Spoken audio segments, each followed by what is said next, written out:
নমস্কার বন্ধুরা, আমার চ্যানেলে আপনাদের স্বাগত। তো প্রতিদিনের মতো আজকেও একটা নতুন ধরনের ভিডিও নিয়ে এসেছি।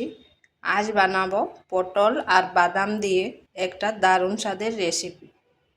তো চলুন দেখে নেওয়া যাক আমি কিভাবে এই রেসিপিটা রান্না করি।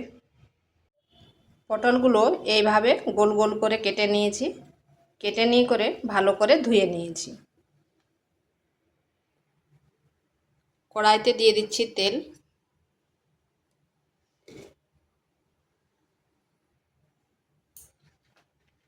দিচ্ছি কেটে রাখা পটলগুলো।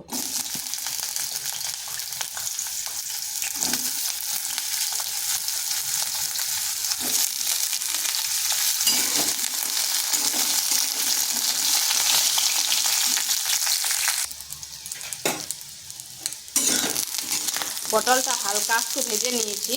এরপর দেব নুন আর সামান্য হলুদ গুঁড়ো। আর একটু পটলটা ভেজে নিচ্ছি। সাথে সাথে যদি নুনটা দেওয়া হয় তাহলে পটলটা কিন্তু তাড়াতাড়ি গলে যাবে এবং ঘেঁটে যাবে।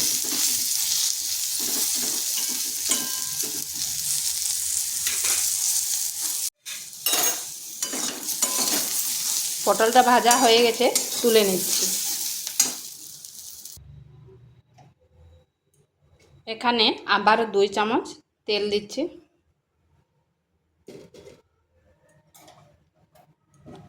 দিয়ে দিচ্ছি গোটা জিরা,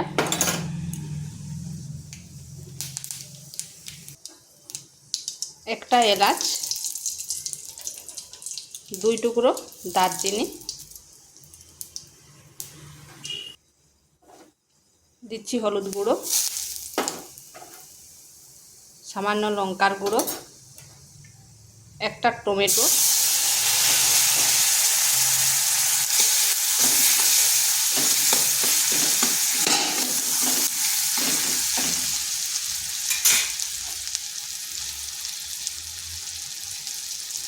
পরিমাণ মতো লবণ।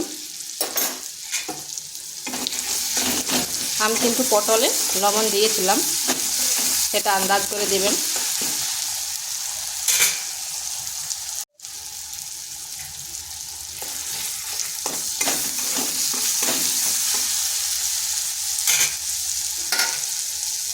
দিয়ে দিচ্ছি একটা বড় সাইজের আলু। আলুটাকে আগেই কিন্তু সেদ্ধ করে নিয়েছিলাম।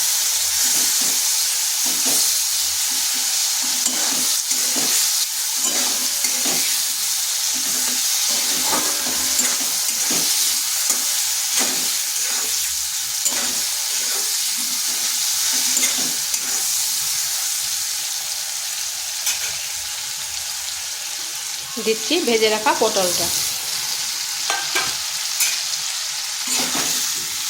ভালো করে মিশিয়ে নিচ্ছি।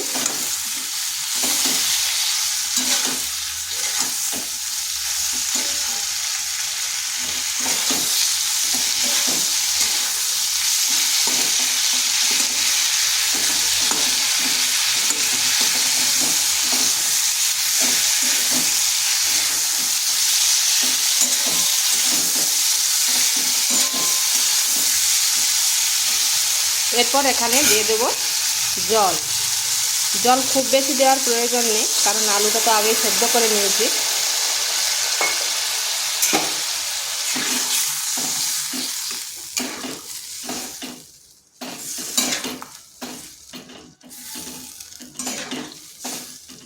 এটাকে ঢাকা দিয়ে 1 থেকে 1.5 মিনিট রেখে দিচ্ছি।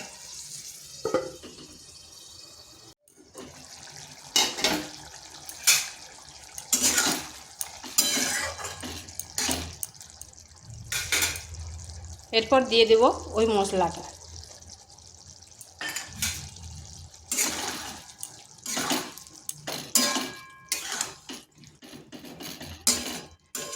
এটাকে কিন্তু খুব বেশি শুকনা করব না, এরকম মাখো মাখোই করব। এটা গরম গরম ভাত, রুটি, পরোটার সাথে খেতে অসাধারণ লাগে। এটাকে আর 2 মিনিট ফুটিয়ে নিচ্ছি।